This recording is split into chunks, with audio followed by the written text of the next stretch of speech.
History tells us that ancient Egypt faded away, that its temples crumbled, that its knowledge was buried under sand and time. But what if that never happened? What if Egypt didn't collapse, didn't fragment, didn't forget who it was? What if the greatest achievement of ancient Egypt wasn't what it built, but what it refused to lose? Imagine a civilization that mastered engineering, astronomy, medicine, and governance, and instead of losing it all, protected it.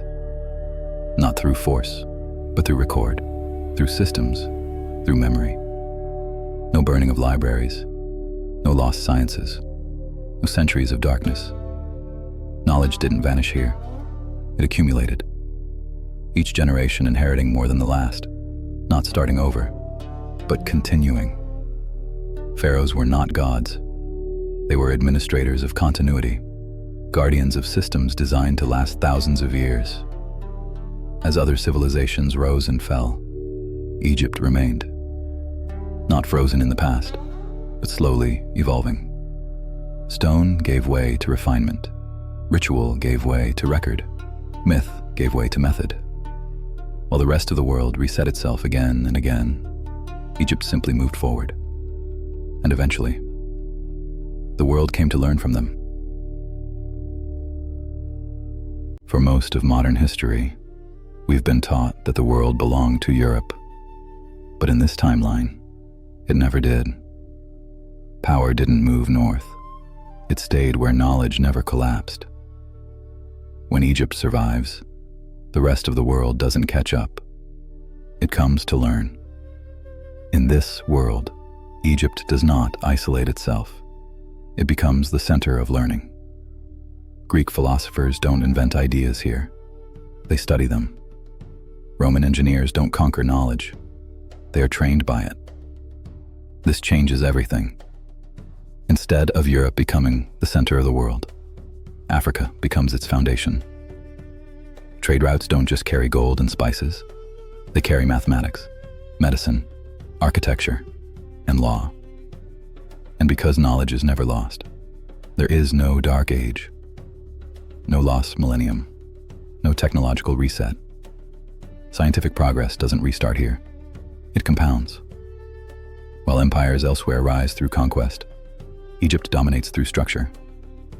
Not fear, not force, but systems so effective, they reshape the world. And when the modern age finally arrives, it does not look the way we remember it. You wouldn't recognize this world. Not the cities, not the technology, and not the way power works. Because this world wasn't built on collapse. It was built on continuity. In this world, modern cities do not grow from medieval towns.